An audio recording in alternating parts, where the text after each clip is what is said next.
કેમ છો કાકા? મજામાં હો. કેમ છો એના બદલે એમ કહેવાનું મન થાય તેમ સોચ શું કામ? સોચ કેમ? કાકા મારે એક સવાલ હતો. હા બોલ. કાકા તમારા લગ્ન થયા ત્યારે તમારી ને મારા કાકીની ઉંમર શું હતી? મારા લગ્ન થયા ત્યારે મારી 20 વર્ષ ને તાર કાકીની 18. તમારી 20 ને મારા કાકીની 18 એમ?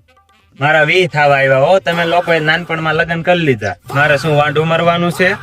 મને લાગે છે તમે અમને જન્મ આપીને ઓલા રમતા બોકડાની જેમ છૂટા મૂકી દીધા છે. મને લાગે છે તમે ભત્રીજાને ભૂલી જ ગયા હોત. મને પરણાવવા થાય એટલે તમારે ખર્ચો કરવો પડે. તમે બધા કંજુસિયા થઈ ગયા હો. નથી કરો, તમારે પરણાવવામાં ખર્ચો કરવો પડે એટલે તમને વાંધો પડે છે. તો હવે તમે જોવો, હું હવે બગાડીને જ લગ્ન કરીશ. જો ખાઓ માં કસમ.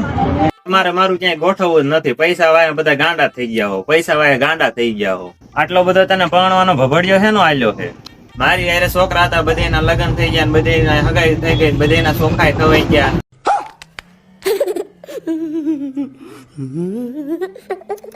એ બધું માં આવી ગયું. તું પેલા 18 નો ઘડિયો બોલતો લુસીના, એ બધું તને આવડતું નથી ને પરણવા વાળી નો થયો હો.